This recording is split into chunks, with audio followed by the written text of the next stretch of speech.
out on that day. Gone are the friends that entered the fray. When the rivers ran red, red, red. When the rivers ran red, red, red. When the rivers ran red, red, red. When the rivers ran red, red, red. When the rivers ran red.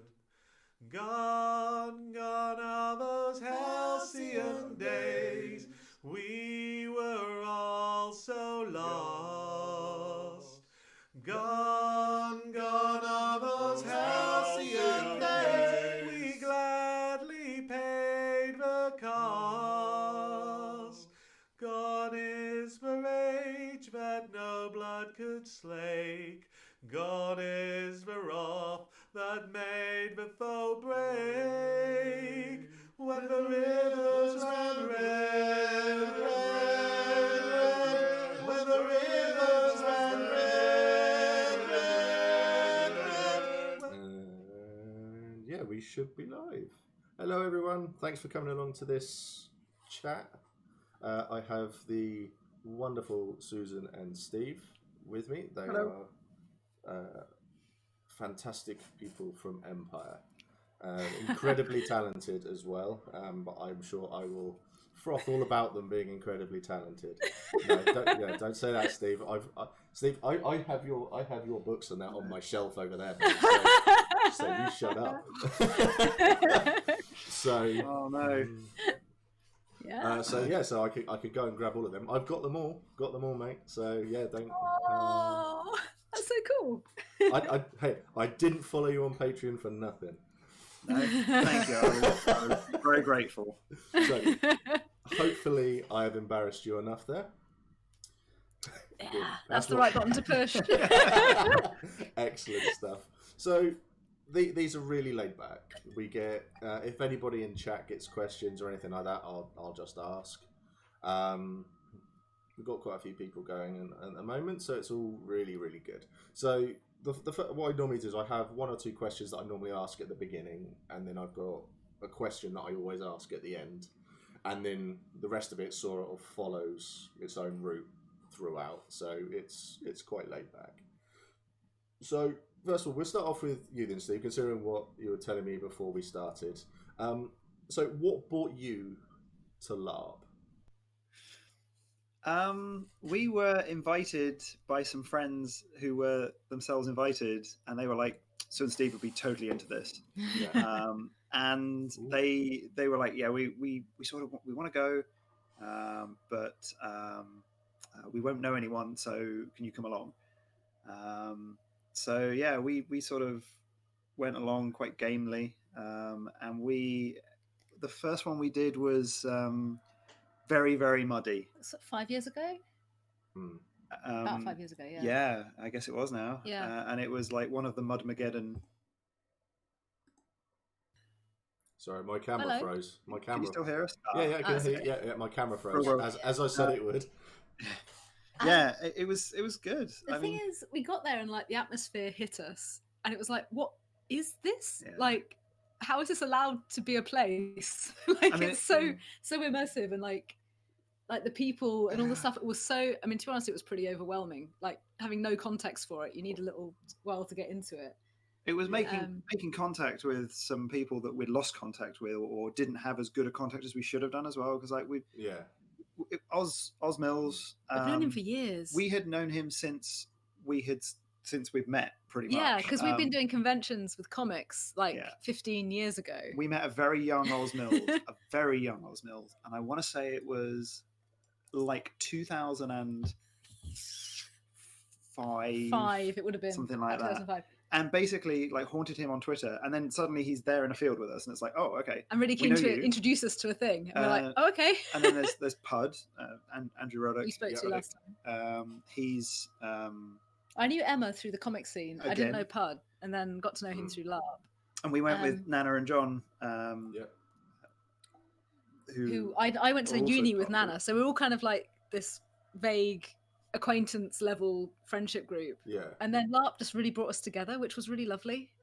We kind of discovered this thing and some kind of old friends at the same time. Yeah, and some new friends. And some new friends. Yeah, because I didn't know Mark Humes. I tell you what, overcoming adversity together is the way to make friends, and LARP provides a great way to overcome adversity together in a way that's not going to get you hurt. I think. That first one was a real slog physically, but we sort of spent the whole time, like in between 20-minute trips to the loo, where you're kind of pulling every foot out, and it was incredible.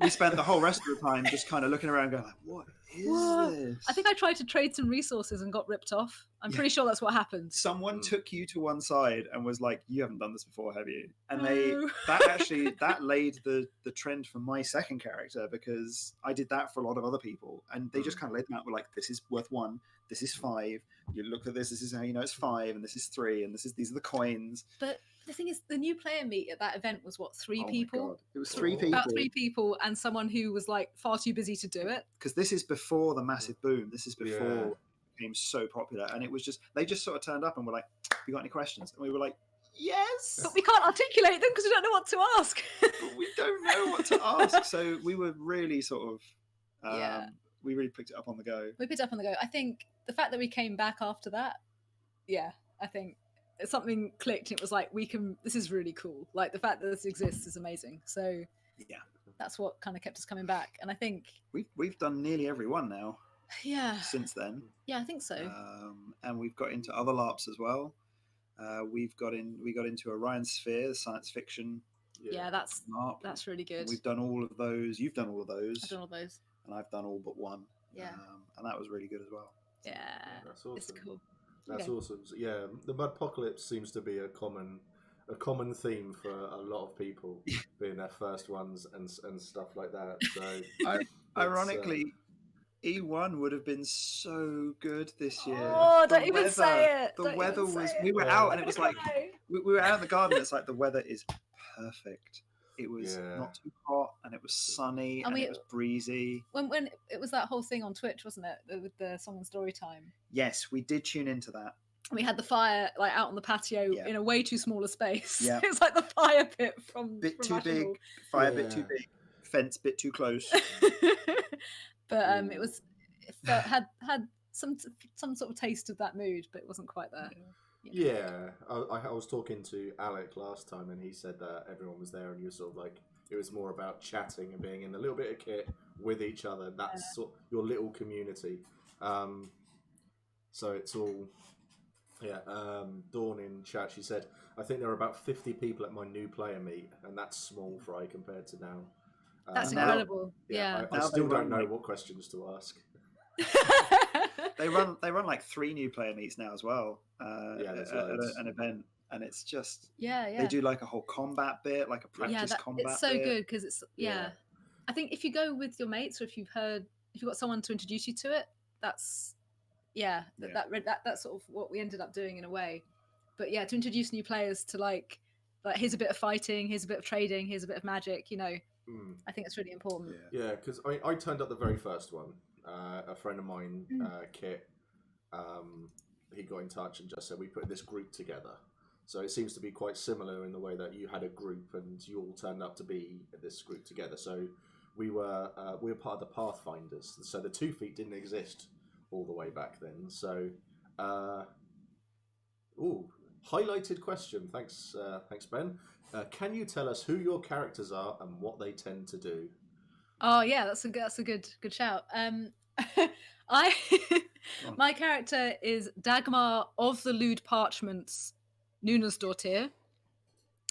That is my official Scot name. What she tends to do, she has a very big stick that fits over the top of a shield, and it's full of magic. And I crunch down on that mana and shatter mage my way through battles, which is more fun than it has any right to be. And I drink and I draw lewd parchments. Things like I feel a bit guilty because I am a Cambion. I'm supposed to be very ambitious, and I do draw the occasional political cartoon. But to be honest, a lot of the politics goes over my head a bit. I don't know what's happening, but I feel like it's quite fun to sort of pretend. So that's that side of her that I'd like to develop a bit more. That's her. Yeah, I'm playing Stefan, who is a role play light character after my last one. My previous character was very role play heavy, and I was him for goodness about 2.5, must have been 2.5 years odd. And I just he died in a field. Very heroically. Very heroically died in a field, and I just kind of wanted something a bit lighter in taste. And so I am just a Naga who has a bow, and I shoot things in the field. And when I'm not doing that, I go and I attend like SWAC meetings where we talk about SWAC magic and seal magic. And I did my first Goose Whisper, which was quite good fun. Wasn't that a Goose Whisper we went to? That was a Goose Whisper. That was a Goose Whisper. Largely it was a drumming circle and shaman doing shaman. Took my drum along to that and just kind of chilling out around the campfire a bit more with drinks and listening to songs and people telling stories. So yeah, it's really cool. It's good to listen to things. So you want to enjoy the ambience of Empire more than be heavily involved in it. So yeah, I think having had a character who really kind of chased a name and sort of who chased a position, a couple of positions really, and with all the kind of responsibility and conflict and weight that came with all that, I was kind of happy just to not. For a bit. Yeah. He did like it though. He really liked it. Yeah, I mean, I did like it. I will miss Algar forever. Algar 10 ton. Yeah. He's got 10 puns. He's got 10 puns. That's correct. He's got 10 puns. Yeah. I will miss Algar. It's weird. Second character itis. Because that was my second character, and for you, it was Gliss. Yeah. And I miss Gliss still. I don't know how to recapture Gliss. I think if I was a Naga again, it would just be Gliss V2, which feels a bit like cheating. I think that's really important. I think there is like you go and your first character is the one that you statted out wrong. Your kit is actually costume. You're not really prepared. You don't know anybody, and you don't really know what you're doing. And then you go and you do that, and then they either get written out. My first character was Thane. My mistake. Character, yeah. They either get written out off scene, or they, they like get annihilated in a field somewhere, and then you go along and you're like, hey, I know what I'm doing now, and I'm gonna go for a thing. But then I say that, I mean, I'm sure I play people who have got a lot more experience than us and went for that with their first character. we just didn't know what. I just didn't know what I was doing. I think, like for me personally, I was lucky with my first character turning up to the very first event because nobody had a clue. Nobody knew okay. Everyone was figuring it out together. So yeah, everybody sort of like was everyone was tiptoeing their way around the field, around everybody, and that nobody really said or did anything. Also, Hun, can you kick that guy, please? Someone's spamming chat at the moment. Cool. Oh, so yeah. I think that's true for Orion Sphere. Like, we're still on our first characters there. Yeah. And because we've gone with such a solid idea and we know what we're doing, and it's also a new thing. It's only been running for 5 events. Yeah, I think so. We're still on our first characters, and it's like don't see any reason to change because I know what I'm doing. Yeah. But that very first LARP character, we were just like. I think it's because we're new to LARP in general. Yeah. Like we hadn't done it before. Yeah. Yeah. So. I mean, I didn't want it. My first idea for a character was not to get involved. And became a general instead. So that's the thing. I became Thane on like my second event or something. Because Pud died. I mean, Pud's character died. Pud died. Kadan. Sorry, Pud. Yes, Kadan. I think Kadan is like Pud's. Like he uses that name for his username on stuff. Like that's his character. Yeah, that's his username on here as well. Yeah, OC like do not steal. Yeah, his like. There's a lot of Pud in that name. And I became his steward, and then he died immediately. And then I was like, I'm a Thane! I shall go to Thane's meet! I had no idea what anyone was saying. Like, no context for anything. And I was like, I'll write it all down. And I came back like I'd been at a meet, like a a work conference or something with like reams of notes. Like, Yeah. I don't know which of this bit's important. So I have to ask then, Sue. When Yeah. you were Thane, that was when I first met you. Yes. When you were Thane, and that was your first ever meeting with a very, very toned down Mac compared to what he is now. How long had you been Thane for when I first bumped into people at Asham Hall? I was a Thane for a little while, wasn't I? I want to say Like a year. it was like 3 Yeah. events we had Kadan because Yeah. he was there for Scarsind. I became. And then the one where it was Algar's first outing Yeah. because I got lost in the woods. I think Yeah. he snuffed it then. So it would have been then. Yeah. So I think I was Hella for a while. Yeah. Maybe it would have been in 2 or 3 events. Maybe. I kind of got used to the role a little bit, and I was upset when she died, like because I didn't expect her to go that suddenly. But yeah, it would have been about that. Yeah, I want to say. But she, go on. Sorry. I was just going to say there's a few things going on. It's people saying that after everything today, this is what they need. Real world's a bit grim. Everyone needs something. Needs this. Whoever is playing Jumanji needs to stop. So, I'll come to Helen's question in a second. So when your characters died, because I mean, like Algar, I think especially in Gliss, it really hit people quite hard. I mean, as Mac, I can say, I mean, when Gliss died, Mac didn't really know Gliss very well and was just like, yeah, she was funny. Oh, she's gone. Oh, she's back soon through Labyrinth, all that jazz. And it was like, with the people like, oh, Algar's dead. It was like, don't know how to respond to this one. Yeah. And then it was when I came, because I put some coins on your eyes, and I did a very Navarre thing from Rome and that and stuff, and I just didn't know how to respond. So it was like How's it being? How was your death scene? Yeah, because of course you get the bonus of going to your own funeral. I know. Yeah, it was a. I'm trying to remember now. It was a. What did happen? It was just unlucky. We were cut off, and there were people in front of us, and then I could feel myself being hit from behind as well. And I think I was got up like 3 times in that fight. I didn't go down easy. I think I got myself up once, and I had a potion that I always carried with me. I was dragged out of that one. Someone else got me up with like stay with me, and then someone else gave me, and it was a real running away, then attacking, then running away, and it was chaos. And I wasn't alone. Who else went out in that one? Was it was that the one where Warcrow died? It was that event. I think it was that fight. Might have been, yeah. And I could hear some people getting very cross. It was Sigvald, and who would that have been? That would have been not Tarek. No, we're Tarek now, aren't we? Pud's character, anyway. Getting very cross about. He's gone through like 2 or 3. Yeah. Getting very cross about like retrieving the people, and that was it. Warcrow fought like a duel. Yes. To get us back. Yes, that was it. And and then I got dragged back to camp and was dead for a while. And it's a bit weird. I was like, I need to get back to camp anyway, and this seems an appropriate way to do it because I was being dragged out anyway. But a ref had already come around and been like, yeah, it's been like 5 minutes. So yeah. But then like it was amazing because I was trying to find you because I was because I'd been dragged out of the battle. I had to go to the hospital. And I came out and I was trying to find you. And I joined like a procession. It was like a high guard candle procession for the dead. Yeah. And it was going past Wintermark. And I kind of joined the end of it.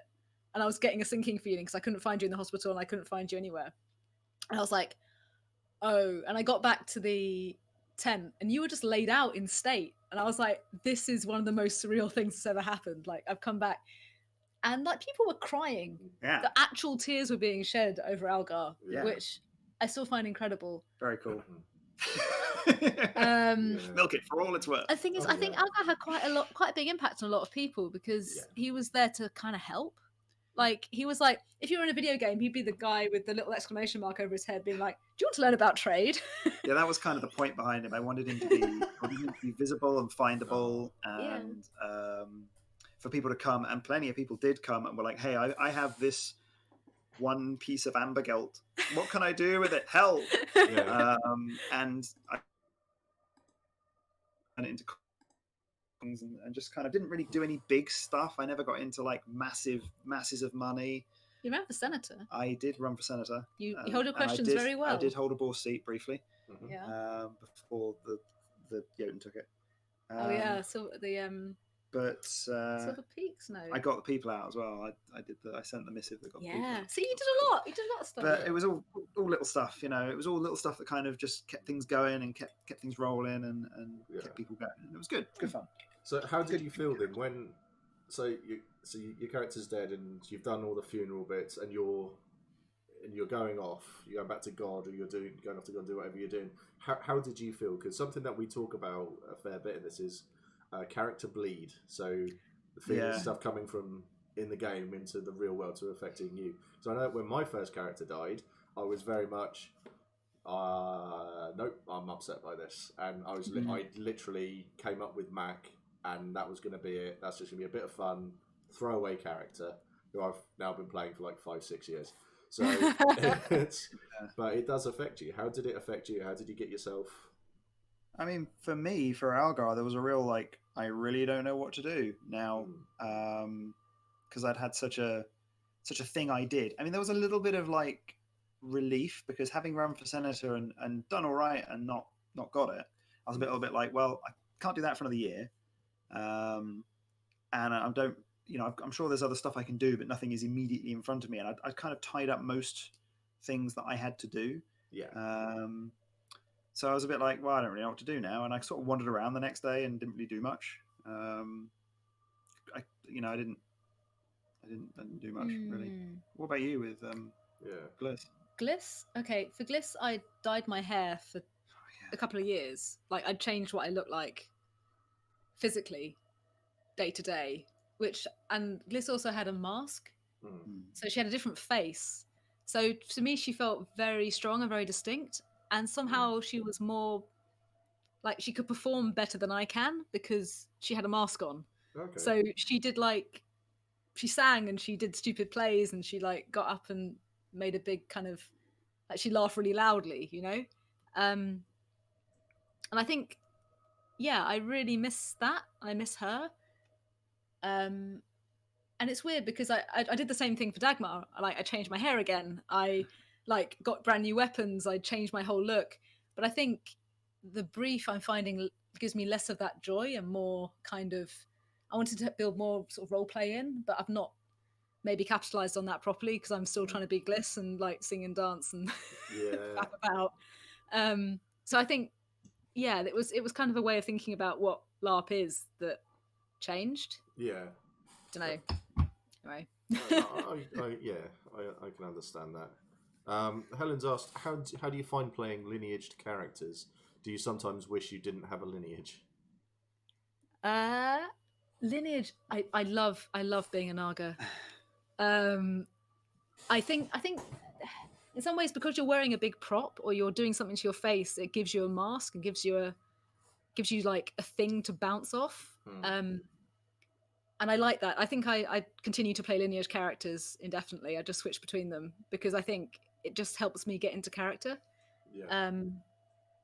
But I think there's a challenge for if I mean, I always say, I can build stuff. I'll build my own props, and then sometimes they're less successful than others. Like I've been delineaged a few times in battle. You've got two pairs of horns now. Yeah, he made me some foam ones. You've got the battle horns and then the dress horns for Sundays.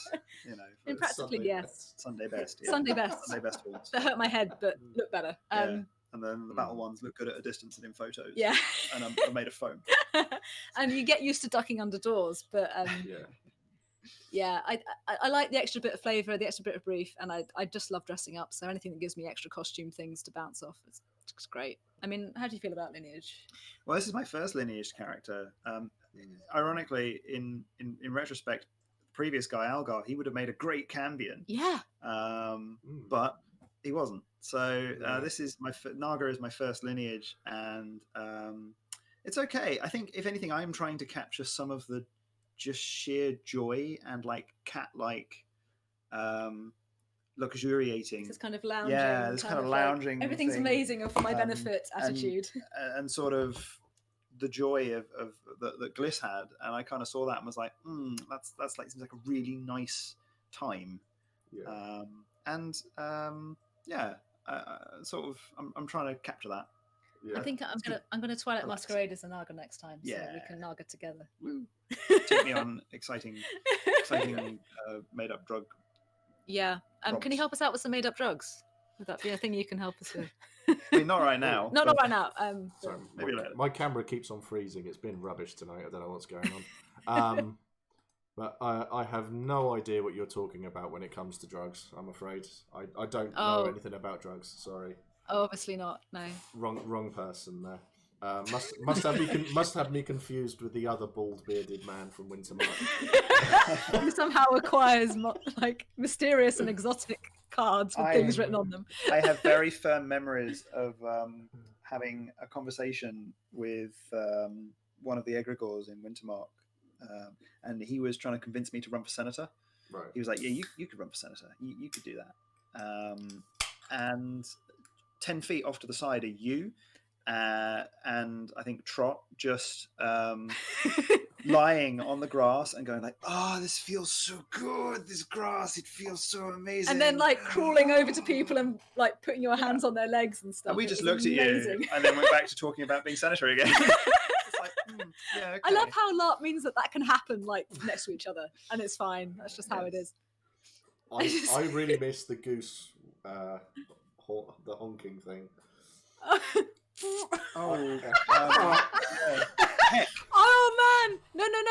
The little we have that. We've got that in the garage somewhere. Yeah. I really miss that. That was so much fun. I found that on a stall. I was like, "We're having that," and then just giggling and then doing it again and giggling is like my favourite. For anyone not in on it, it's a little horn with a little duck call. It's a basically, duck call, and you go like that. But you can just do it for everything.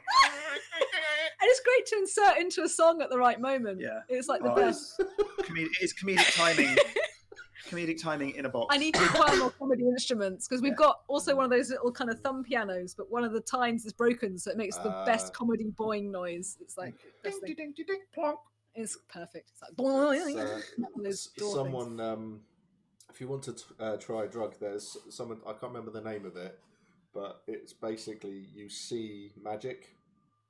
Ooh. Oh, cool. So apparently you go to the Reggio, take it, and start bothering people, and then you're done. So magic LSD. Oh man, we did something like that at Orion Sphere. So, oh yeah. And we just went and just bothered people. It's basically an excuse just to go and be weird at people, and they love it. That's the thing about Lineage. It's just a roleplay hook, isn't it? All of it's just a roleplay hook.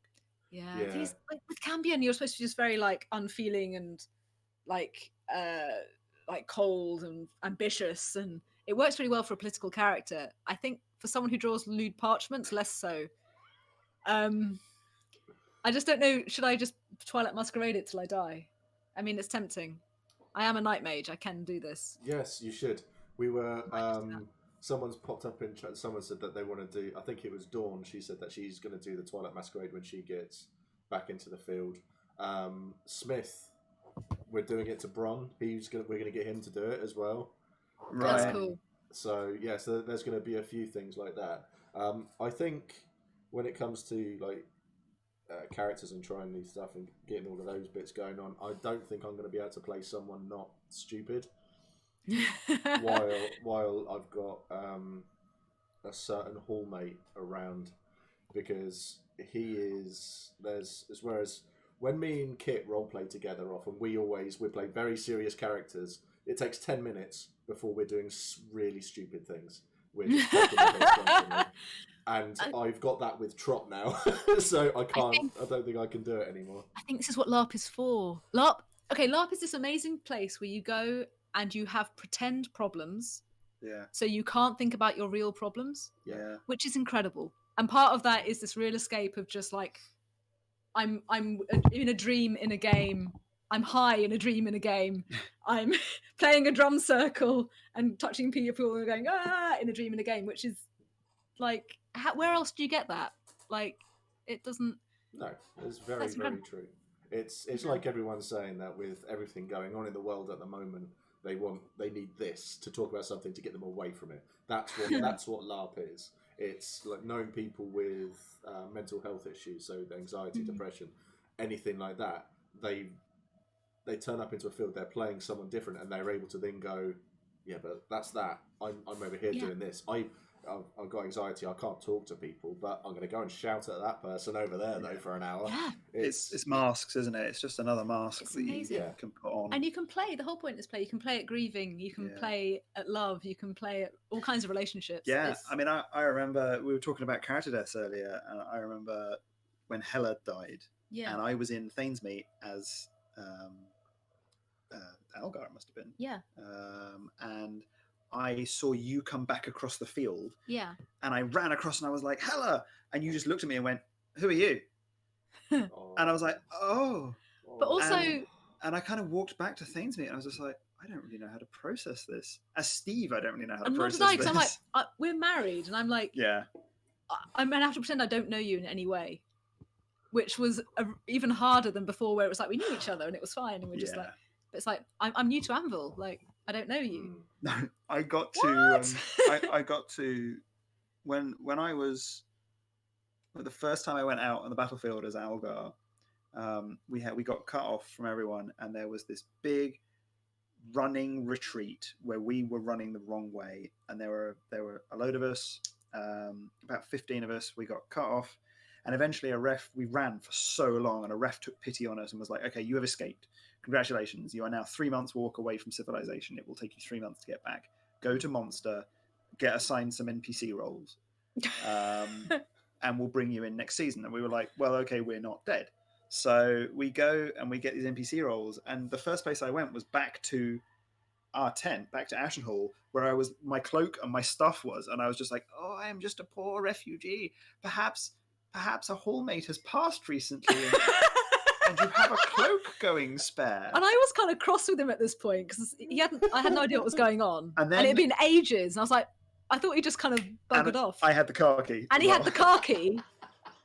So I was just like, death glare. In my NPC role. And he was drunk by the time we got back. I went off and basically we drank our way around the field in role, I might add. It was all part of the thing. We were refugees from somewhere, and we drank our way around the field, like 3 or 4 of us, Craig Odie and Jessica Hassel and Mark Humes. And we drank our way around the field, going from camp to camp, just being like, oh, we are refugees from the Athiv, and oh, do you have anything for the war effort?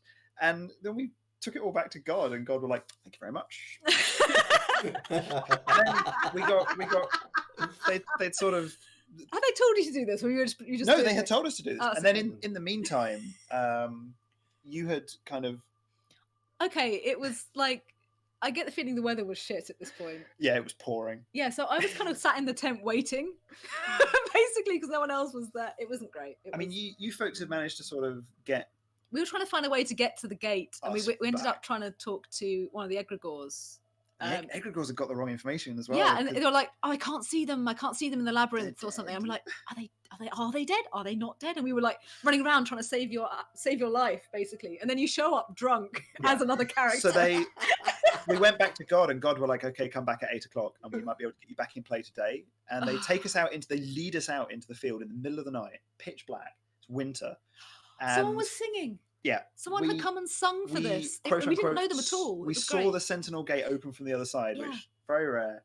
And we came through, and they had lined the route to the hospital with people holding torches and candles and things like that. People were singing. That was so nice. Because there were 15 of us, and it was like a cross nation. There was Highguard represented and Wintermark represented, and I think Navarre maybe. Yeah. And that's a lot. There'd been this big sort of... It created bonds between the nations that we'd got these people back, us back, and that was so funny. That was lovely. So fun. Reminds me a bit of when we all went to Calavesa to see the swamp.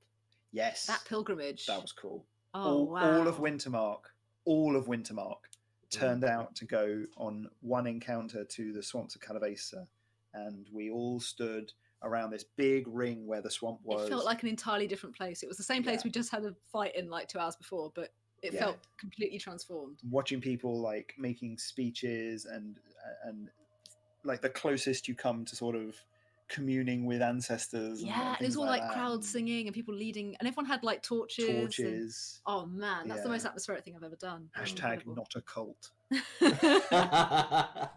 Yeah, I was in the woods with a mask and a torch. We're all chanting, and that's my hobby. I remember watching you walk off. Because I remember sitting by your fire as you were going, just saying, "Yeah, I'll look after it," and then having the brass coast turn up to try to say, give us some money and we'll keep an eye on Wintermark for you. And us telling them it was like, nah, go away. Thanks, man. Go away now, and stuff like that. And then you can always trust when you used to tell someone to bugger off. No, I remember that. That was good. Yeah, and then I think Vito turned up as well, and it was essentially you had Mac, Vito, and a couple of others sat around National Hall fire, drinking, singing. We had our own little party. Good. I'm really glad. That was good. That was wrong with that. Yeah. What's going on? So everyone's talking about your lewd stuff at the moment. So yes, push on, go for it, do more, and all of that sort of stuff. So for those in chat who don't know, Sue is a fantastic, very, very talented artist. She is incredible. It'll be on Facebook. Go find it. If I was better at doing these streams and interviews and stuff like that, I'd have a link somewhere. But I'm pretty crap. So they will be somewhere.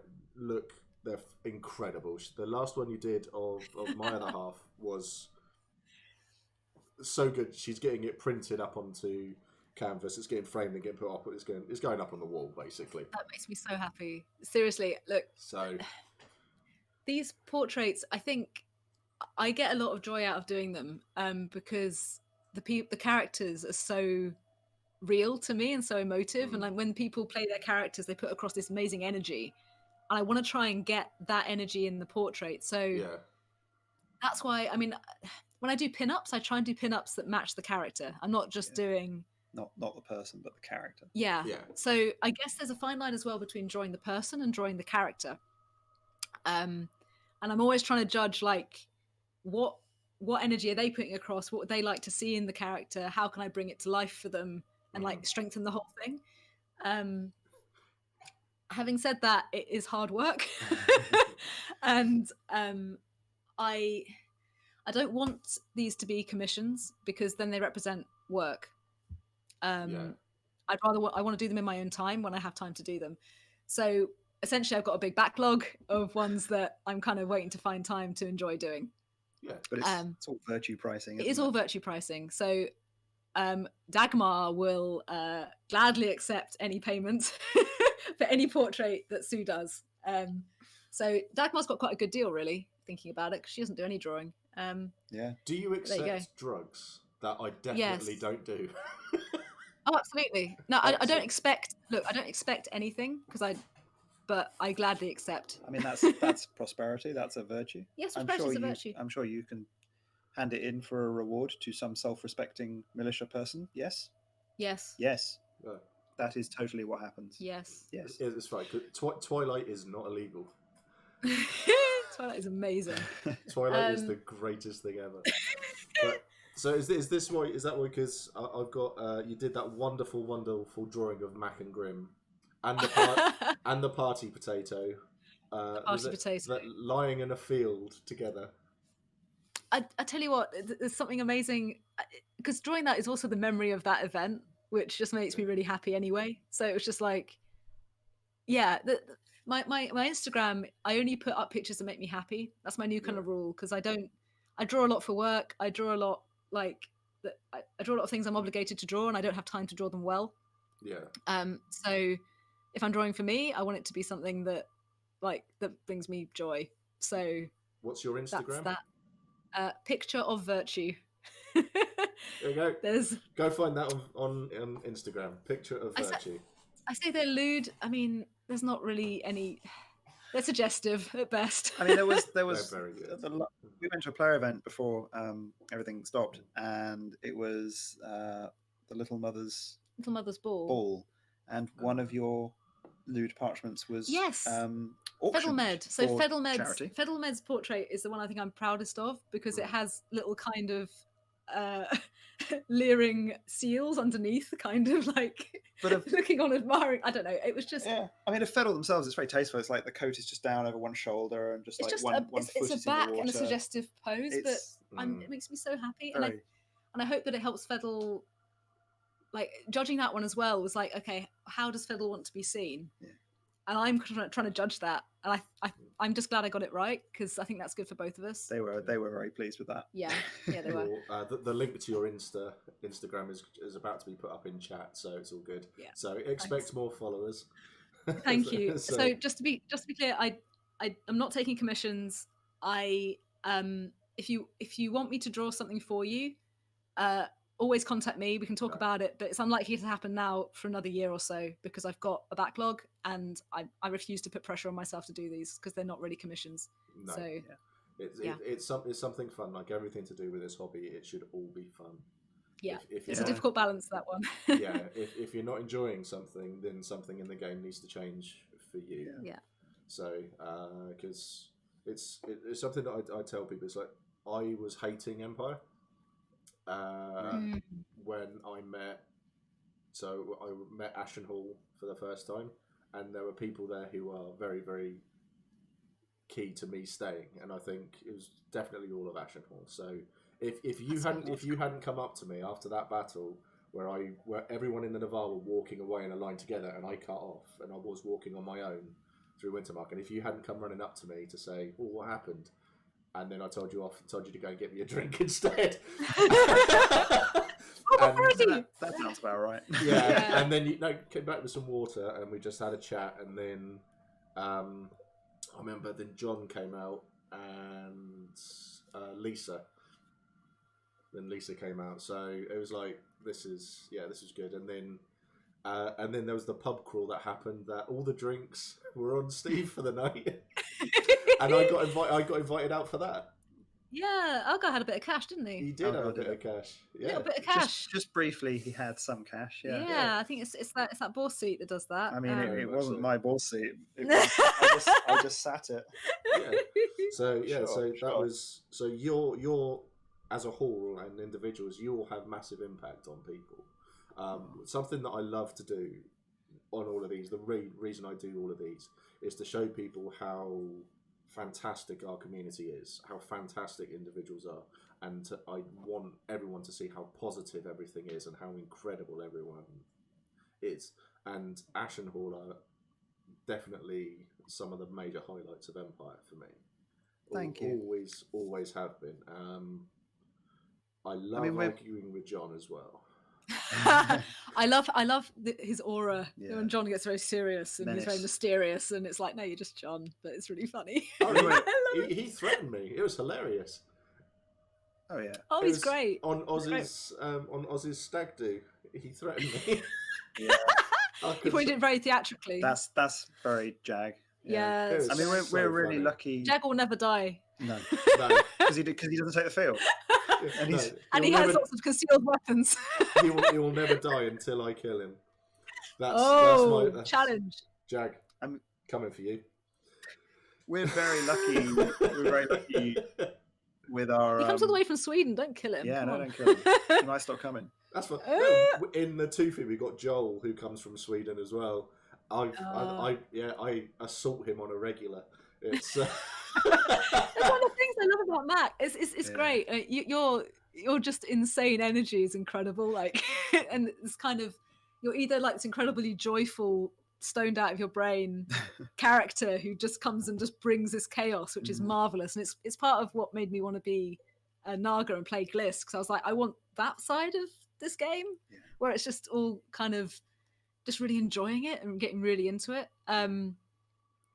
And then the other side, it's like you actually take it very seriously and you're very dangerous and like you'll protect people, and that's really cool as well. Like, your character's amazing. That's big attack, but also big protect. Big attack. Yeah. And then when it's not that, big drink. Huge drink. We had the where Arhan wanted to inquisit me. because Mac and we were on one of our Twilight things, and I was talking to everyone at Hurst Hall. Well, I say talking, I was doing things at Hurst Hall, and I turned around and Grim was on the floor. He was just lying there prone, and someone from Brass Coast was stood over him with their weapons drawn. I didn't realise someone else had put Grim down, and this guy was stood over him protecting him. Oh shit! I nearly killed him. I nearly killed him. I grabbed the weapon and I ran, and I was, yeah, that was great. That was really good. That's the type of misunderstanding that's really interesting. Yeah, it was good. It was fantastic. But I will definitely endeavour to feed you both narcotics, or in character narcotics at the next event. Especially as my main target for narcotics isn't. Excuse me, I've got the hiccups. Isn't going to be at the next event. So, well, Rochelle. Yeah. So yeah, sad times. Very, very sad times on that one. So Helen has asked, are there any other nations you would want to try that you haven't? All of them. This is a question that comes up fairly regularly. Okay. The costume briefs are really tempting for most other nations in general. I think Brass Coast I'd enjoy the being in the summer. The character brief in the summer more. The costume and the character brief line up really well as a character I'd want to play. League for that, just kind of the look. League it's really lovely, but I think the politics would probably get to me. Yeah, I'm not. I don't know. You get into it though, wouldn't you? Yeah, the performance side is great. Yeah. The League Theatre's amazing. I'd love to be that kind of very posh, very secrets filled lady. I was going to say, believe me, I know about the League Theatre with their tent aid and everything like that I did for them. Yes, you did. The theatre is amazing. It's so good, so good. Yeah. I could definitely see you two being at the theatre a lot, getting involved in that. We did. We performed. We performed there. Yeah. Once. Wait, did we do once or twice? We did. We were backup singers for the amazing Malhan, and who was performing. Yeah, what did she perform? It would have been The Winds of Fortune, that one, maybe. I can't remember which song it was now. And we did something else. We did we did Keep on Dogging on stage. We did the erratic story of Doggery Hillbane. Gliss's magnum opus. Gliss's one contribution. Wow. Which still works. Yeah, has been performed since. But now, considering all the people involved are now gone. Dagmar broke her horn in half trying to perform that at Songs and Storytime. She still has the wound to this day. Yeah. I'm really pleased. I'm really pleased that was ever a thing. Yeah. That's great. That's really cool. Yeah. What other nations? Which one is it that's Arthurian? Is it Highguard? I always get Dawn and Highguard a bit mixed up. You have to be a bit more matchy with your Highguard. And a bit more Dawn will probably be the best one to tell us in chat. She's in Dawn. So I'm pretty sure it's but Dawn, with the glory hole. They're all Dawn is more Arthurian. Yeah. Yeah, I don't know, maybe one of those two, just for kind of you got to go heavy on the clank though. Yeah, I mean, Witchwood Hearts would have us. Well, that's the thing. We do have an in Highguard. They're Highguard, They're Highguard, aren't they? They're the filthy Highguard. Well, they're all filthy. I'm terrible. I always get Highguard. With Highguard, you get to play that whole I'm so repressed role play, which is quite fun. And I hate all lineages role play, which is also quite fun. I must wash my hands forever. Yeah. Appropriate. Which is and also matchy fun. But then in Dawn, it's all about these ball gowning and relationships and looking incredibly glamorous at all times. I mean, I think a lot of the nations look like fun. I would totally join the orcs if I thought I could handle the mask. That's the thing. Rachel in chat has just said, help, we're being repressed. Entirely voluntarily, though. Of course. That's why the best pornography comes from there. Yeah, the best lewd stories and parchments come and go from there. I think most of your commissions have been. Some of my early ones were. Cleanliness is a virtue, and to clean properly, one must remove one's clothes. Obviously. Of course. Anyway, sorry. Yeah. Some of the best smut as well. Yeah. So we've got another question for you. Do you have any specific? This is from Vibu the Bald.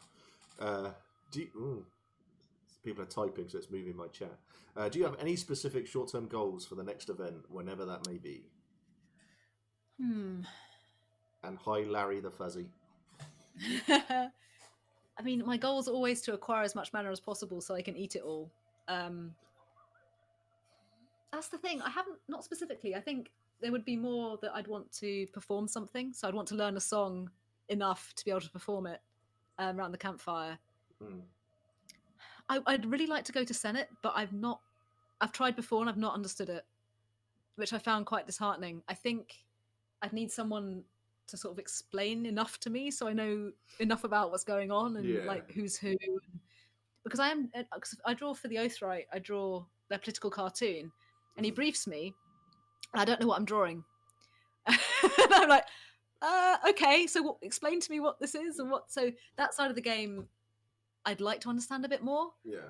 I don't know how deep I'd need to go before I'd get it enough to get enough out of it. You know what I mean? Yeah. Anyway, that's kind of got half a goal there, but yeah, I think that's fair. Yeah. Yeah. No, I think that's a really good goal.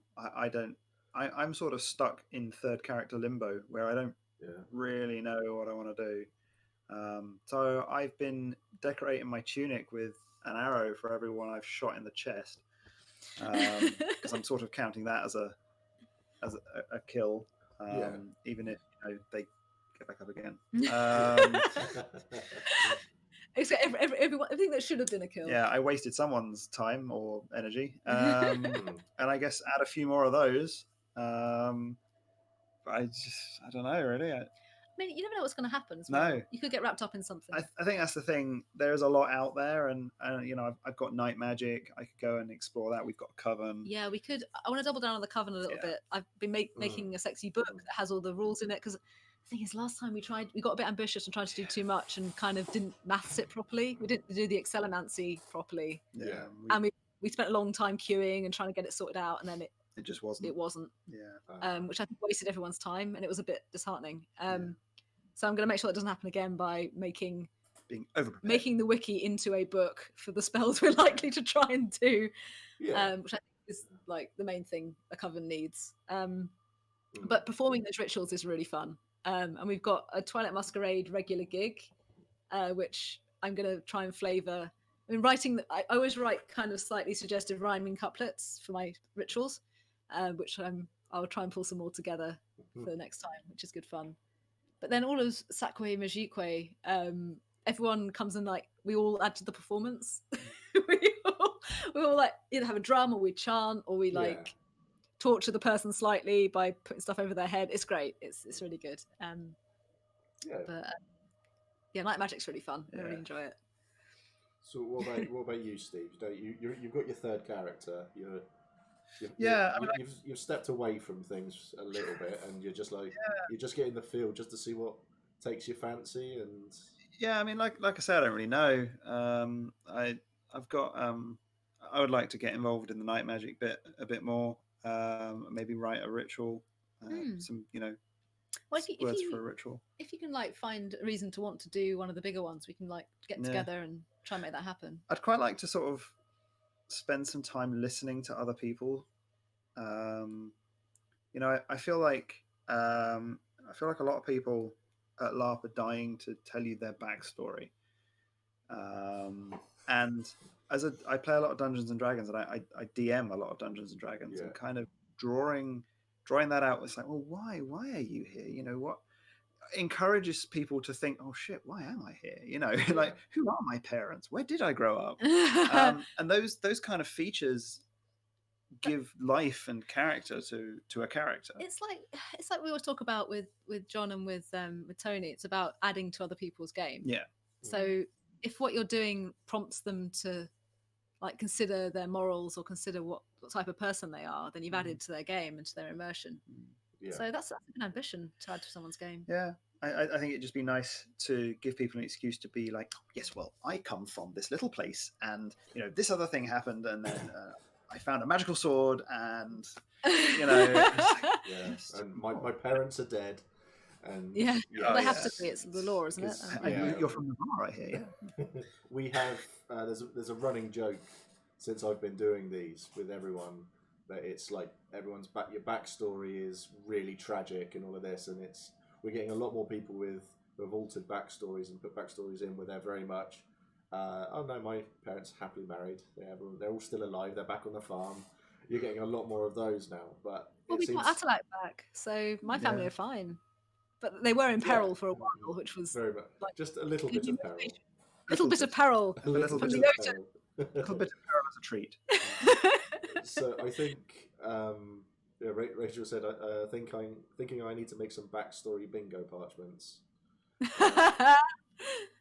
So I mean, what about a character that has no tragic backstory? We're all brave heroes in the creme de la creme. Surely there are some perfectly ordinary backgrounds out there. I want to hear all about that as well, though. Yeah, I mean, those are the most interesting. Tell me about crop rotation. Yeah, there'd be more to draw out. Like, it'd be like, and why are you here? You know, what drew you from your comfortable home life? I think I was going to say something I try to encourage everyone to do is, like, when they're new, is go speak to people, ask questions, ask them about themselves, listen and do that sort of thing, because some people have put in all this energy into writing this incredible backstory, but people very, very rarely ask. I scare people away with my backstory at the beginning, because when I say around to them, I say, well, my backstory started off in Urizen, and it's like, your Wintermark, yeah, and I say, yeah, but we'll get to the Navarre bit as well. And they're like, no, I don't want to hear this. I'm going to be here for 6 hours. Okay. Yeah, exactly. So no one wants to listen to me, and it's fine, because I don't have the attention span to do that either. And so it's great. But yeah, backstories are a big thing. So what have we got here? Ben has asked, what's your favourite bit of kit, weapon, accessory that you have? Ooh. It's got to be that staff, right? My big hitty stick. Is it Andy Rimmer? That's his name. Yeah. Office Studios? Yeah. Made me a beautiful 7-foot magic staff, but it's definitely a spear because it's got a big stab safe crystal on the top. Yeah, it's got like horns that twist around. It's great. Basically, it means that my little arms can reach over the top of a shield wall and into a squishy bit. Or not even a squishy bit, into a shield to break it. Yeah. Because that was the thing. For years, I played in I was sword and board in the shield wall. And I still love, and I kind of miss the shield wall because you're all together, you know, and you're like having to work as a team. But you never get hit in. Like, I never got hit in because my arm's too short, and it was always the pole arms either side. And I was like, be nice to kill someone, really, or like get a hit in, or like make an impact, or like be important. So that stick lets me do that, and it looks the part, and it's really cool, and I think it helps me stand out. And like, see you coming. I got pulled out of the battlefield, I think, because people recognized me. Yeah. And because I got overconfident for a long time. That was a staff of Imperial Mastery, and I didn't know what to do with it. Like, it was so powerful; it could do everything. I could heal from a distance. And like, I got overconfident and just stepped into the line to get someone up, and I got pulled down. And they went, Dagmar's down, and they pulled me out. And I don't think they'd have done that unless I looked so iconic. Do you know what I mean? Yeah. So that bit of kit, I think, was a really good investment. He did an amazing job on it as well. So what about you, Steve? It's more a style of kit. As Algar and also now as Stefan, I have this. What's the proper way? I mean, it's like a judo gi, like a wraparound. Like a wraparound. What's the word when it's not asymmetrical? That's when it's not symmetrical. English. Asymmetrical wraparound tunic, and it's great because it looks great if you have something underneath it in winter. So you wear like 2 layers, and you get the long sleeves, and then this has got quite short sleeves, and you get that kind of layered effect that's so iconic to Wintermark. And then in the summer, you just take off the lower layer, and you've just got this very cool, in temperature and also quite iconic looking wraparound tunic. Hot tip: buy a cheap gi and cut the gi looking kind of band off it and put trim on it, and it's the tunic. Looks great because it's light cotton and it's very cool. So I got when Algar died, I put that one away and bought another one.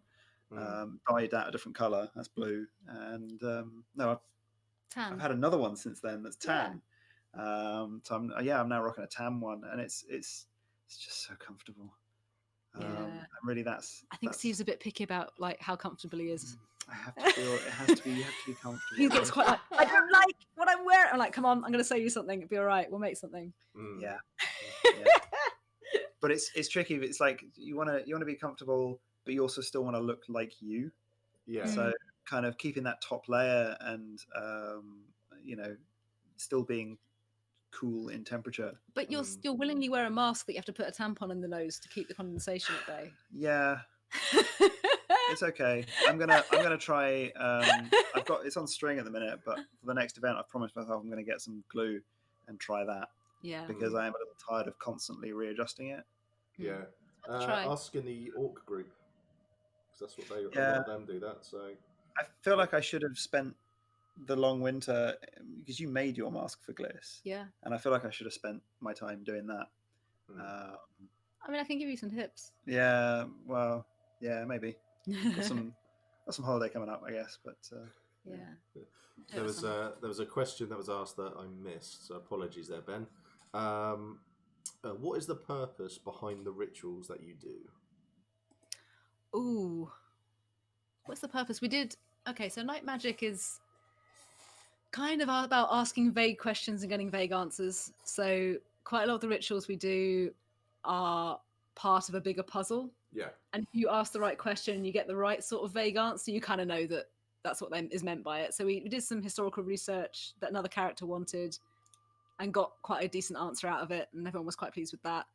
I mean, other rituals we do a lot of Twilight Masquerade, and that lets you appear as another lineage for an event, which is always very popular, and I'm going to do it, and I think it's really everyone wants a go of that.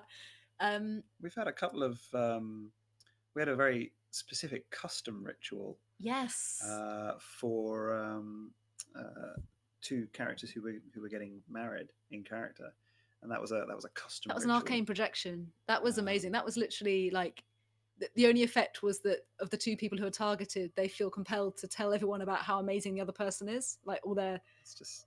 And it was really sweet, and it was we did a kind of we wrote a kind of a play for it. We did like a story about some seals who worked together and used their skills to defeat like an evil shark or something. It was really dumb. And we had someone dress up as a shark with big kind of teeth. Anyway, it was in character. It made sense at the time.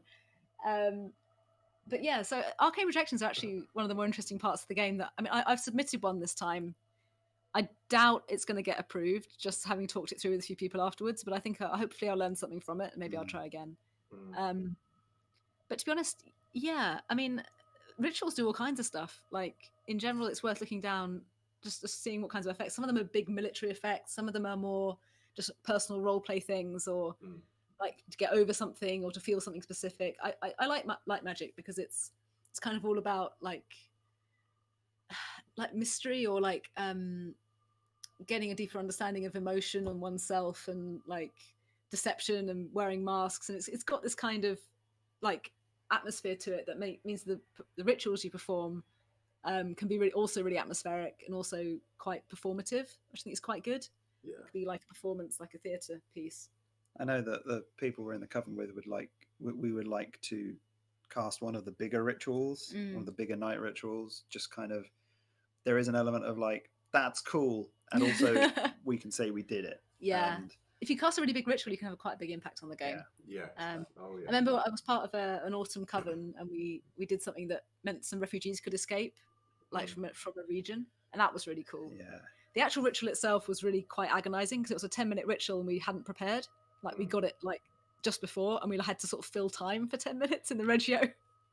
So the first 2 minutes were fine, and then after that we kind of repeated it again. And then we walked around a bit and we did some chanting and we shook the drums a bit more. Yeah. This is why we're putting the book together, so that we don't end up in a situation like that. We're trying to codify a few rituals for our coven so that we don't end up in a situation where it's like, what to do. We wrote a few, I ended up writing a few altogether. We wrote a few rituals for that coven so that even someone who's brand new to ritual casting can just read the ritual. Yeah. Because I think it can be quite intimidating to just stand up and just perform. And it's like, call on some runes and wave your hands around. And that I find that still quite intimidating. I can't do it without a written piece. No. Another question that's come through. Any tips that you would give to a new player going to their first event? Take more socks than you think you need. That's pretty much it. No. Drink plenty of water. Don't. What would I say? Don't be afraid to spend the entire first event just going around asking questions and staring at things. Just go and soak it up. Yeah. Like, go and see what people are doing. If people are doing a ritual, just go listen in, like, and ask someone what's going on. Yeah. Or if you like go into pubs and just have a drink and see what's happening. I think it is tough to be by yourself. Yeah. At an event in general. Yeah. If you don't know anyone. Find out who the people. Well, talk to your egregores. Find out who the people are in your nation that might be able to throw some things your way or teach you some things. So in Wintermark, that's the council. Should be the Council of Seven. Egregores will help you out. Basically. The egregores will point you in the right direction. The thing is with Empire, for a new player, I think what got us was that it's not like a video game. No one's going to give you a quest. No one's going to give you a task. Yeah, you could sit and be. Yeah, I think actually that's another good bit of advice. Yeah. You could go and sit and knit or do cross stitch or something for the entire time and drink and just watch other people, and that's fine because you would be someone else's amazing backdrop and you would get the opportunity to see their stuff and kind of learn all their stuff. And there's nothing wrong with just sitting there and being like, I'm going to soak all this in and breathe in all the wood smoke. And just don't be that guy who was just hitting a bit of metal for 2 hours last time. Oh yeah, that was. Yeah, do you remember that guy? Comes in the field and I don't know. He hits metal. It was cool. It looked cool for like 5 minutes, but then he kept doing it. It's great for quite a long, and it was really loud. I don't remember that one at all. Well, we'll point him out. Yeah, definitely. I mean, I get it. You're smithing. I get it. I so loud. Yeah. I'm sorry if you're that guy. We can talk about it. Oh, shut up. Oh yeah, and also don't. Rusty Compass songs are great. Don't sing them at 3 a.m. Yeah, really or Rochelle gets cross with you. Lisa will get cross with you. Lisa gets, yeah. And justifiably so. Oh, I don't know. Very late. I like those boys. They're good. I like them boys. But not at 3 a.m. Yeah, it's fair. No. Okay. Is that my little group that come to me for fights and stuff? Up in the woods, that group? Might be. The Rusty Compass. I don't know, they're a band, aren't they? That's the Varushkan band, isn't it? Varushkan band, yeah. Yeah. There's another group that sing their songs in the morning as well. Oh, there's a guy with a. Oh. Yeah, there's another group, a songs and story group. I've forgotten. They sing a rude song and it's funny. I can't remember anything else about it. Yes. So with talking about everything to go on and stuff like that, it's more socks is a common one at this rate. I'll be taking 100 pairs. Separate suitcase for socks. No, it's just because people don't expect how wet it might be underfoot. That's it. Good footwear will prevent the need to take extra socks. Yeah, if you can wear hiking boots, do. Yeah. If you can dress up a pair of it's a tricky thing because footwear it's got to be practical. And actually, that's another good tip. Make sure that what you wear are clothes, not a costume. Shall we tell a funny story about Jag? Go for it. Well, I wasn't going to say his name, but yeah. Oh, sorry. I'll tell you a funny story. About Jag. So, too late now. Our first event, John put together this amazing layered kind of SWAT kit. It looked incredible. Like he looked pretty much like he does now. Like he came in fully looking great. And it didn't take long for him to realize that he didn't have a fly, and he'd wrapped and tied himself into his kit. And we're like, wait, this isn't cosplay, is it? You're going to have to be in this for 3 days. There's a very memorable moment where he took a penknife to his own So it's like, groin. I've got a knife. I'm going to... God. But I've seen plenty of people, and obviously I'm not, I understand that people do their very best with their kit, but it definitely has to be clothes, and it has to be able to stand up to wear for 3 days. Whatever it is, as long as you can take it on and off to go to the loo. Yeah, and there are layers for you to be warm in. Functional, Yeah, that's a really good one because I don't have to take mine off. I essentially wear 3 skirts. Right. Oh, mine. So Yeah, that works. I could just pick mine up. Yeah. So that's the joy of tunics. Yeah. Yeah. So a bit of advice for everyone: if anyone's thinking of doing that sort of thing as well, cycle shorts are a must. You are not allowed to go al naturel underneath those sorts of things, because there was an accident once. Oh. So yeah, very very early on. So and it was in a battle as well, and the whole world saw, and it was hilarious. Oh, okay. So a hilarious sort of accident, not not a strike with implement accident. No, it was a running. They tripped, fell over, and everything sort of moved up. Oh no! Yeah. Oh. I think it's. Okay, clothes should be able to come off, but not too easily. There we go. That's a good one. I think as we're saying, the practical thing extends to more than just what you wear around your hips. Yeah. You know. Cloaks are great. Cloaks are generally great because if you're sat around a fire, your back gets cold and your front gets warm. So if you've got something on your back, like wool is great. Don't skimp on the shoes. Don't skimp on the shoes, and army surplus is good. If you can dress up, something that's like something that's vaguely brown will be fine. Yeah. Like black or brown is good. I think having a nice towel as well on your bed, so when you get into bed, you can dry your feet off. And then clean pair of socks and stuff. That's what I do. I always suggest those things. I could never find a good place to get a nice thick cloak from. Any suggestions? You can buy them on the field. Yeah, I was lucky enough to get mine secondhand. Not secondhand, mine reduced, half price. It had been out in the wet in the previous event, then put away wet and in storage for like 6 weeks. And when it came out, it was pretty musty and horrible. And we washed it and it was fine. Washed it because it was real wool, and it's lovely. Like it is. You can make so good. You can make a cloak pretty easily out of a big piece of material. Helen made mine. Yeah, it's worth doing. Yeah. Even just even just basically, you can get some nice looking rustic blankets from IKEA. Just layer them up, it's just, or have them around, and then people can use them if they need them. And in good weather, you can throw it down and lie on it as well. Yeah. Or cover up boxes to make them look a bit more LARPy. Dave the LARPer has said there's some good resources out there that will guide you on how to make one. That's a really good idea. There's some on the wiki, I think, as well. How to make basic stuff. Fantastic Wolf 99. What are some beginner weapons you would suggest? Also, what's better, buying online or on site?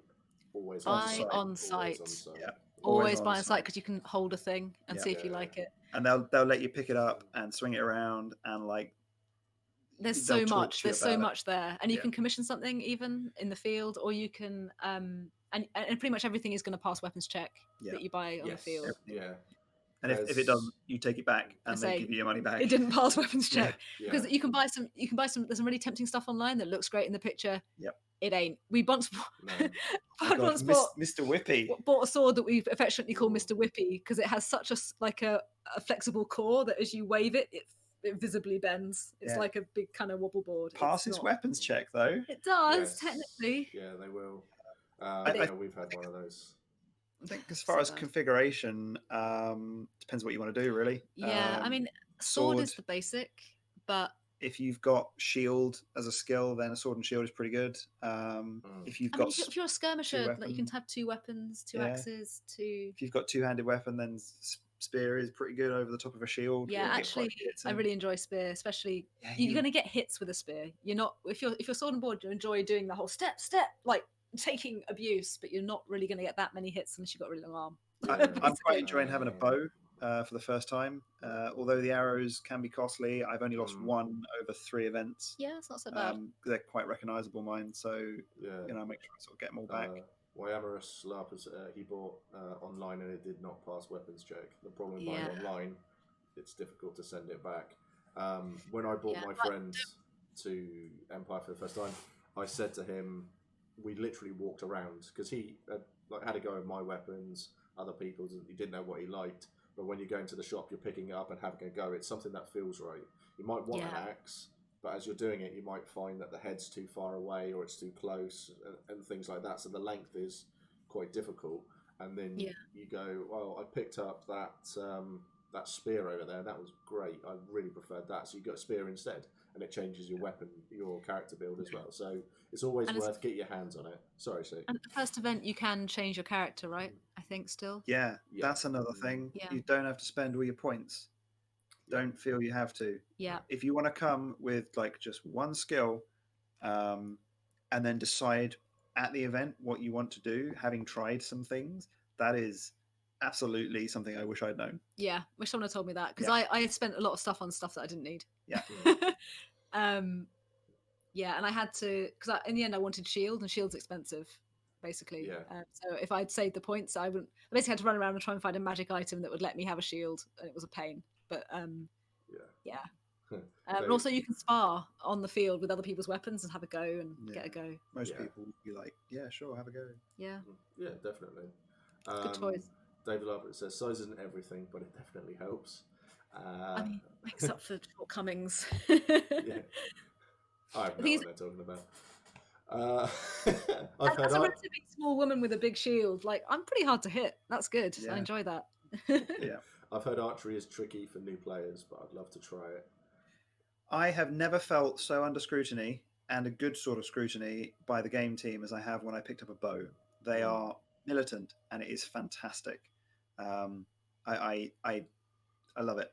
They tell us straight away that we are the only people walking around on site with an actual weapon, and that we have to treat it as such. Yeah. Because if we get it wrong, someone can get hurt, and so they are absolutely hot on us when we're on the field.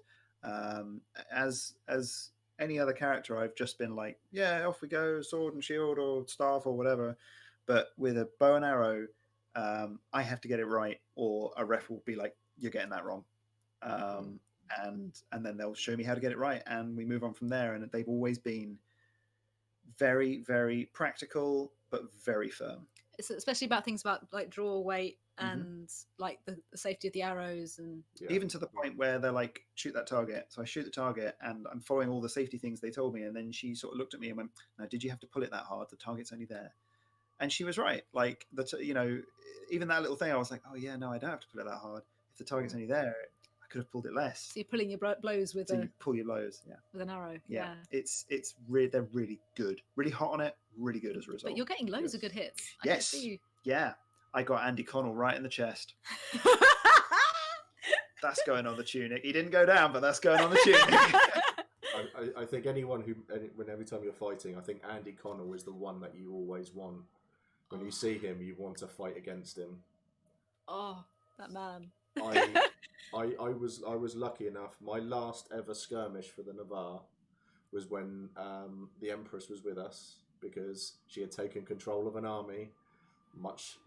Everyone hated her for it, and she came into that skirmish, and she was with us all the way. And monsters attacked us, and Valorn attacked us, and everyone was fighting her back. And I'm stood at the back with her, and we're on our own. And we hear someone moving behind us, and I turn around, and it's Andy Connell with his sword and board. And I'm like, and the Empress is there going, "I'm too weak. You need to fight him." And I was like, I was about to tell you to piss off and leave him to me. It was like, yeah, he's mine, and I got to kill Andy Connell, and it was that's great. brilliant. It was, and I left him lying in the ferns on the floor, and it was like great. Oh, that's great. Very cool. It was so good, and he is an absolute pleasure to fight against as well. That's marvelous. He led the skirmish that Algar died on, and I remember now very, very clearly suddenly that they were all in heavy, and they just walked. And he was like, "Just keep going," straight and they over just us. walked Oh shit! through us, and that was the initial break in the line was what did it. Yeah. And they just walked through us. Yeah, and it didn't matter how we put our shields down, and they just walked into the spears. It was mad. Yeah. It's amazing to watch, actually. I mean, there's nothing quite so threatening. No. I think battles and skirmishes, it's you can tell the people who've done it a lot, because they're the ones who they think it's good when you go, well, I'll take the first hit. I know that's fine, because I know that the next hit's going to come when I'm already past them, and I'm hitting them from the back, and then I'm forcing them to turn. So there's lots of things like that. So it's quite nice to see. Yeah, it's like when you know you can rely on the person next to you to also do it, and then everyone can do like just march on through, and that's pretty amazing. Yeah, You should know. Go on, sorry. I was just saying they're talking about LARP arrows at the moment, Steve, and they're saying. So do you personalise your arrowhead? Do you put your PID on them and stuff? I haven't got my PID on them. They are bright blue and they match my tunic. Because the guy who did the bow, he asked me what color I wanted, and I said blue, and he had a load of paint, so he had a load of arrows left, and I bought them at cost. And as a result, they're really easy to spot. I haven't come across anyone else. I probably should put my name on them or a PID on them, just small, but they are pretty noticeable. Yeah, I can pick them out of a bucket. So if I see one of his arrows, I know to recognise it, and I'll grab it for him. They are like the brightest blue you've ever seen. Yeah. Excellent. So that's because there's a few people there who are asking questions about. Yeah. I mean, thankfully, everyone in chat is quite experienced as well, so they're all answering each other's questions and that. That's all right. We get quite a few. We've got quite a few new players and stuff like that. Cool. So okay, cool. Hopefully this has given them a bit of a flavour for stuff. Yeah. So cool. I've realised I was meant to do a couple of competitions tonight, and I've completely forgot about them. Do it now. That was good. So I might have to. I might put them off to next time. I'll do one of them now. So when I did a stream beforehand, a lot of people like donated and did stuff like that because it came up that I'm paying for these prizes myself to help out and try to encourage everyone and give new players nice things. There's a guy called Chris Watkins in the Navarre, and he does a lot for new players. He's really knowledgeable and experienced, and I wanted to give him something as a thank you. And he has suggested that I actually give it away as a prize instead. So this stick here is something that I was going to decorate and make into a staff for the field. This stick here that you can see the head of, that's Helen's, and it looks amazing. So I was going to do something like that and offer it as a prize. So whoever won for whatever we decided to do, I would do it, and then they could have it for winning. So I have no idea how to give this away. Any ideas? I'm not too sure. I want to give it away as something nice for people. I think we've had a lot of good questions tonight, and people are good. It's it's a tough one because I've been trying to think of something for this all week, and I'm having no ideas. I'm just not very clever when it comes to stuff like this. So is it worth saying something and then people can deliver on it next stream, next time you do it? So if you that's probably a good idea. Say, come up with the most tragic backstory. Oh yeah, that was the thing. Ooh. The most tragic backstory, and then next stream you can like judge them and deliver on the prize. Okay, so yeah, and then whoever I have on next, then they can pick the winner for the most tragic backstory, but both your parents have to be alive. Oh no! Oh, wow! Oh. There we go. There we have it. That's low hanging fruit. Yeah, that's fantastic. That's excellent. So there we have it then. So to win, I got on a Lego and now I'm here. That is quite tragic. That's quite tragic. Yeah. That's really tragic. I drank the last beer. That's quite tragic. It's quite tragic. Now I'm here. Oh dear. So what we're doing is to win that stick that I will sort out and make pretty and stuff like that. Come up with the most tragic backstory, but your parents have to be alive. And where to send them? Put them in the Discord next time you stream. Oh no, I guess like short headline jobs. Yeah, just a short. Yeah, just a few. Yeah, just a few lines. So what we'll do is you think about it, and then we'll put it into chat, and then whoever I've got on next, they can pick a winner, and then the next time we're in a field, you can come and find me at Hurst Hall, and we'll do it that way.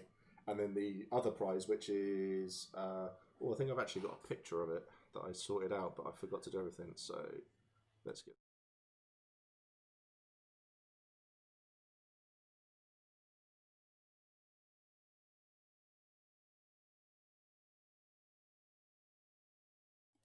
all that's supplied by Darkblade. Did that come up all right?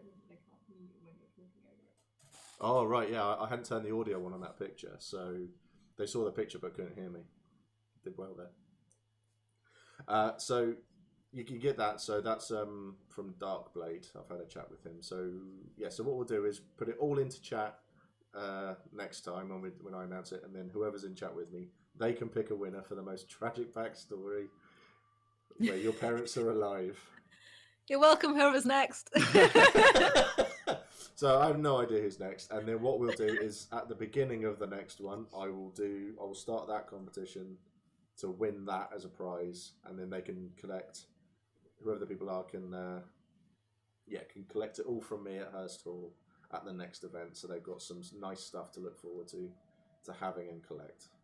Good call. Yeah, I think that's a great idea, Steve. Thank you so much for that. Well done for doing all these. Yeah, these are really cool. Chats. They're very cool. We're getting there. So the big thing that I wanted to try to do was is if you have Amazon Prime, you can subscribe to this for free, and Amazon will give me a little bit of money. And what I would do with what I've said I will always do with that money is buy something to then give it away to someone who's watching. So I think that's going to be that'll be the next big thing that I want to do. So if you want to do that or anything, there's a donate button as well for anybody who wants to down there. So yeah, but I think that's when am I streaming next? Tuesday, I think it's Tuesday. I can't remember. These go very, very roughly, but I really like the fact that we seem to have built a nice little community here, and we're built in it together, sort of thing, and we're all talking, and it's going really, really nicely. I think I've got 230 something people who follow me on this now. It's amazing, and we all chat, and it's really, really nice. So we've got Rachel Non-Panda in. She does graphic design and that, and she's coming up with loads of new stuff for me as well, which is going to be fantastic. And that, so everyone's really, really good.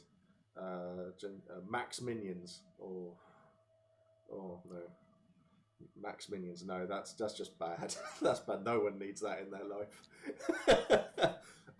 Also, thank you for all of these. Not managed to catch many live. I managed to catch this, keep me going, and hype building for the next event. I always put them onto YouTube as well. So everything I've done is on YouTube. So this one will end up on YouTube as well. I'm going to read out all of the tragic ideas next time and spam Steve's Facebook page with them all. As well as punishment. Spam Suze, it was her idea. Wait, what? No, I will personally respond to every tragic backstory with condolences. Yeah. Very sorry. Very sorry. Would it be worth posting on your Facebook before next stream? Yeah, I will do that a lot better. I will get better at notifying people of what I'm doing because, yeah, as I say, this is just quite laid back, and I try to get as many people involved as I can and try to keep the keen going and take people's mind off the shit show that is the world at the moment, unfortunately. So I always end this with the same question because it's a very interesting question. It's a question that came from Helen's mum, actually. So I'll ask it to both of you. So Steve, we'll start with you. Why do you LARP? I've got all the kit. If I don't go, no one has any tent to sleep in. Cop out. Yeah. Wow. No, it's just a really good, excuse to take a break from the world. Really, like just to go and put a mask on and be someone else, even if it's just a different costume, and have someone else's problems. I think you said it best earlier. Actually, Yeah. That person I'm in the field doesn't have any of the problems that I've got. They have different problems, but those ones can generally be solved, within a short amount of time or with a bit of legwork or a beer. Yeah. Me, I guess it's what I said earlier, but add to that, it's the people. Like, you encounter extraordinary people that you would never otherwise get to encounter. Yeah. I think that's kind of it. And you get to be one of those people. Like, in the real world, you don't get to be extraordinary in that way. You don't get to take risks in that way. But in LARP, you can. So I think that's it, really. Yeah. Okay. That's really, really nice. Everyone's always given a different answer to that one, and it's been really nice to hear what everyone has to say, because I think it shows the variety of this hobby and the differences that it makes to a lot of people, and the variety of everything that you get from it or take into it. I think it's really, really good. So, but here's hoping that we get an event this year.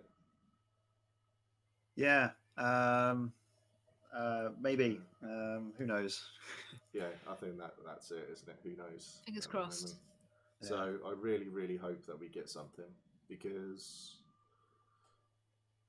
I think it would have been E2 next weekend.